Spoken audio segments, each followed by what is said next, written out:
Before we begin, I want to take a moment to honor the cultures behind the stories we are about to explore. The tales shared here come from many peoples, lands, and traditions. I do not change these stories to fit modern expectations or to align with today's social standards. Instead, I present them as they were told, sometimes beautiful, sometimes harsh, sometimes challenging. We are not here to judge the past, but to understand it, to listen, to learn, and to honor the ancestors who carried these stories forward. We also share stories from various religious traditions. These are presented in their historical and spiritual context, with respect for their beliefs that they represent.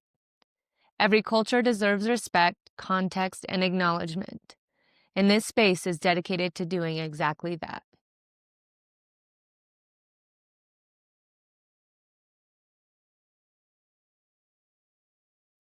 Story 1: The Griot and the King's Memory. In the days when the great kingdoms of West Africa flourished along the trade routes of the Sahel, every ruler understood the value of gold, warriors, and fertile lands. Yet there was another treasure considered equally important, one that could not be weighed on scales or stored within a treasury. This treasure was memory, and its guardians were the griots. Among the people of Mali lived a young griot apprentice to an elder storyteller whose voice was known throughout the region. From childhood, the apprentice learned to memorize histories, genealogies, songs, and stories passed down through generations. Each evening, he sat beside his teacher beneath the stars, listening carefully as ancient names and deeds flowed like a river from the old man's lips. The elder often reminded him that a kingdom without memory was like a traveler without a path. Kings might build cities, win battles, and accumulate wealth, but if no one remembered their stories, those achievements would vanish like footprints in the sand after a storm. One season, word arrived that a great celebration would be held at the court of a powerful ruler. Chiefs, merchants, warriors, and travelers gathered from distant lands to attend the event. The elder griot and his apprentice journeyed to the royal city, carrying little more than the instruments and the knowledge entrusted to them. When the evening feast began, musicians filled the hall with music, while guests exchanged tales of their travels. At last, the ruler called upon the elder griot to speak. Rising slowly, the old storyteller began recounting the history of the kingdom. He spoke of ancestors who had crossed rivers, founded settlements, forged alliances, and defended their people during times of hardship. The audience listened in silence as the past seemed to come alive before them. As the night continued, the elder's voice grew weary. Recognizing this, he motioned for his apprentice to continue. The young griot hesitated for only a moment before stepping forward. Drawing upon years of learning, he carried the stories onward. He recited names, victories, losses, and lessons, preserved by generations of storytellers. His words painted vivid images of the people who had shaped the kingdom's history. When he finished, the hall remained silent before erupting into applause. The ruler praised the young man and thanked him for preserving the memory of the ancestors. The elder griot smiled, knowing that the tradition would endure beyond his own lifetime. From that day forward, the apprentice became a respected storyteller in his own right. Wherever he traveled, he carried the stories of his people with him. Through his voice, history remained alive, and future generations continued to learn the wisdom, courage, and experiences of those who came before him. Story 2: Egil Skallagrimsson's Great Poem. During the Viking Age, poets known as Skalds held a special place in Norse society. Their words preserved history, celebrated heroes, and carried reputations across oceans. Among the most famous of these poets was Egil Skallagrimsson, a warrior, traveler, and skald whose life became the subject of one of Iceland's greatest sagas. Egil possessed a fierce temperament and remarkable talent. His skill with words was matched only by his skill in battle, and throughout his life he earned both powerful allies and dangerous enemies. One of his greatest rivals was King Eric Bloodaxe, whose anger towards Egil grew through a series of conflicts and misunderstandings. Eventually, Egil found himself captured and brought before the king. The situation appeared hopeless. Many believed his execution was certain. For Eric had little reason to show mercy to a man who had repeatedly opposed him. Guards watched closely while the king considered his fate, and those present expected the matter to end with a death sentence. That night, however, Egil's friend, Airborne, urged him to use the gift that had served him throughout his life. Rather than surrender to despair, Egil began composing a poem unlike any he had created before. Throughout the long hours of darkness, he carefully crafted verse after verse, drawing upon all his skill as a skald. By morning, the poem was complete. When brought before the king, Egil requested permission to recite his work. The hall grew quiet as he began. His words praised courage, leadership, and achievement while demonstrating extraordinary mastery of language and poetic form. The verses flowed with such precision and artistry that even those who disliked him could not deny his talent. That performance continued for an extended time, each stanza building upon the last. The listeners became absorbed in the poem, and the atmosphere within the hall gradually changed. What had begun as a judgment became an act of storytelling.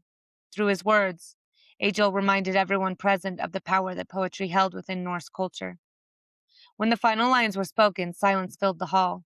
King Eric considered what he had heard. Though the rivalry between them remained, he recognized the greatness of the composition. Rather than ordering Egil's execution, he chose to spare his life.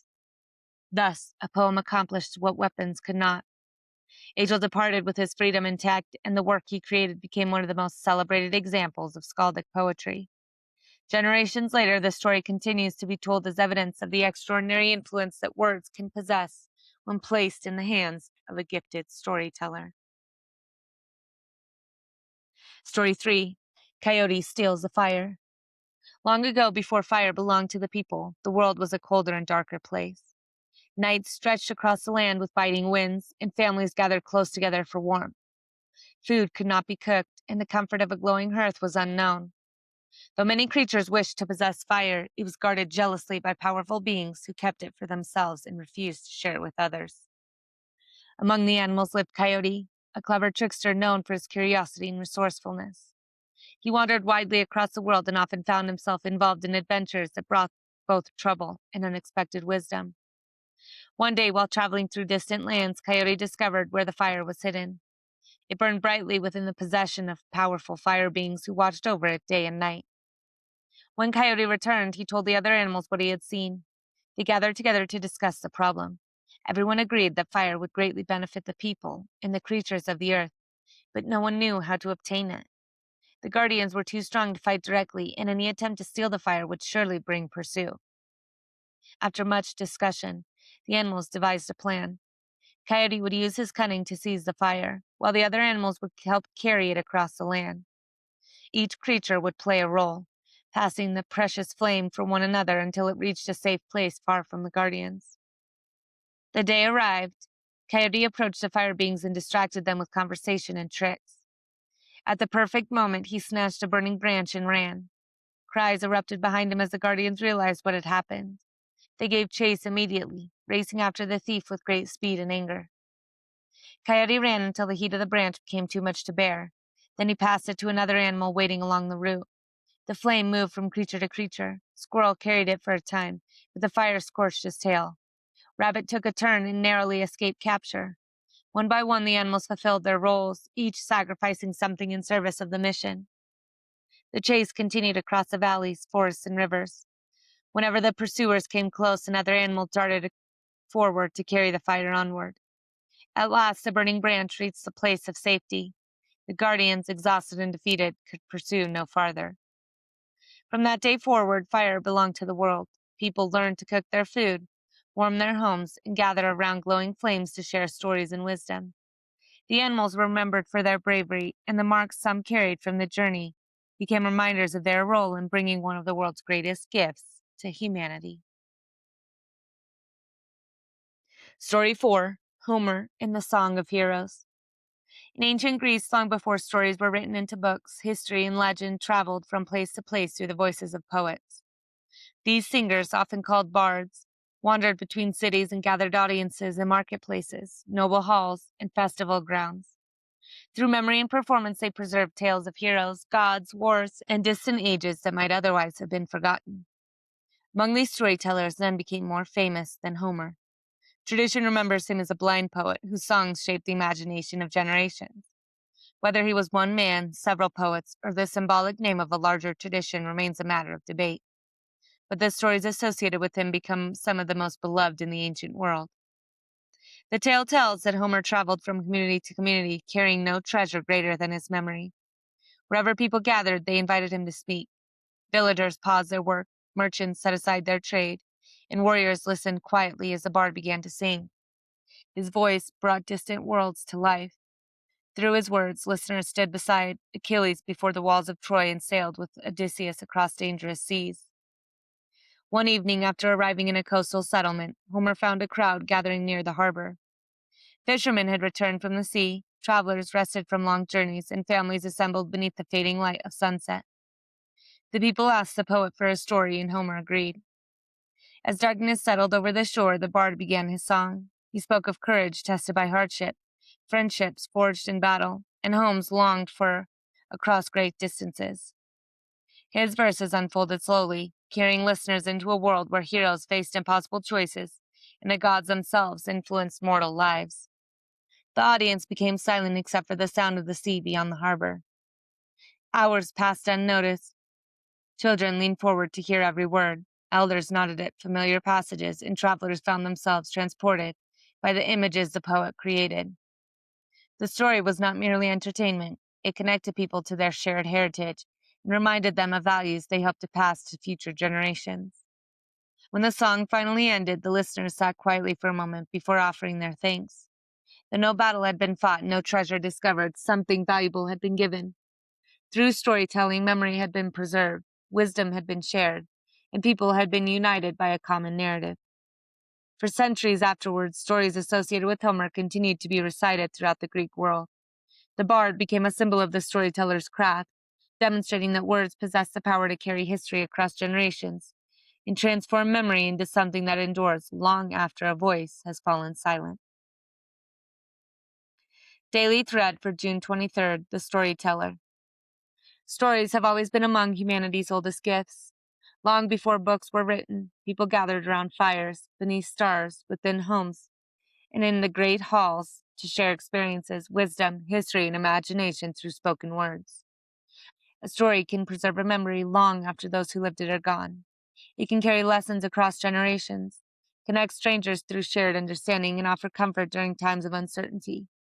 The ancient storytellers understood that facts alone are often forgotten, but stories remain. Through narrative, people remember courage, mistakes, triumphs, losses, and the values that shape a community. Stories allow one generation to speak to the next, creating a bridge between past and future.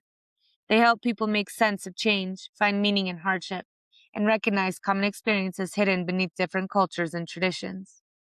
Across the world, storytellers were often regarded as keepers of memory because they carried not only entertainment but identity itself.